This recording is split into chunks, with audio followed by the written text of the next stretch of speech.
एक गांव में एक गरीब लड़का अपनी माँ के साथ रहता था। उनका घर बहुत छोटा था।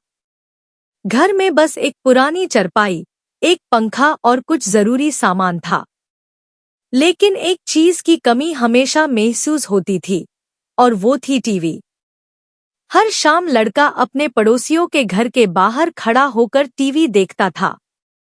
जब भी कोई कार्टून या क्रिकेट मैच आता, वो बड़े ध्यान से देखता। लेकिन थोड़ी देर बाद उसे वहां से लौटना पड़ता। एक दिन उसने घर आकर अपनी माँ से पूछा, माँ, हमारे घर में टीवी कब आएगा? माँ कुछ देर चुप रही, फिर मुस्कुराकर बोली, बेटा, जब हमारे पास पैसे होंगे तब जरूर आएगा। लड़का समझ गया कि माँ परेशान है, इसलिए उसने दोबारा कभी टीवी की जिद नहीं की। दिन बीतने लगे। माँ रोज मेहनत करती और घर का खर्चा चालती। लड़का भी माँ की मदद करता। एक शाम लड़का घर के बाहर बैठा था। तब उसने देखा कि उसकी माँ कहीं से एक बड़ा सा डिब्बा लेकर आ रही है। लड़का हैरान हो गया। जैसे ही माँ घर के अंदर आई, उसने डिब्बा खोला। उस डिब्बे के अंदर एक टीवी था।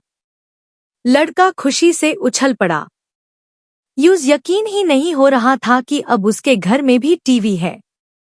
उसने माँ से पूछा, माँ, आप टीवी कहाँ से लाई?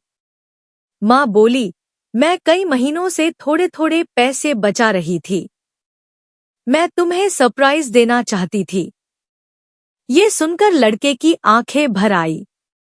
उस रात पहली बार माँ और बेटा एक साथ बैठकर टीवी देखने लगे। टीवी कोई बहुत महंगा या नया नहीं था, लेकिन उन दोनों के लिए वो किसी खजाने से कम नहीं था। टीवी देखते हुए लड़का बार बार माँ की तरफ देखता। समझ आ गया था कि उसकी माँ ने उसकी खुशी के लिए कितनी मेहनत की है। उस दिन के बाद हर शाम माँ और बेटा एक साथ टीवी देखते। उनका छोटा सा घर पहले जैसा ही था, लेकिन अब उस घर में एक नई खुशी आ गई थी। और लड़का जब भी टीवी देखता, उससे टीवी से ज्यादा अपनी माँ की मेहनत याद आती। ऐसे हैं मजेदार कहानियाँ देखने के लिए हमारे चैनल को सब्सक्राइब करें।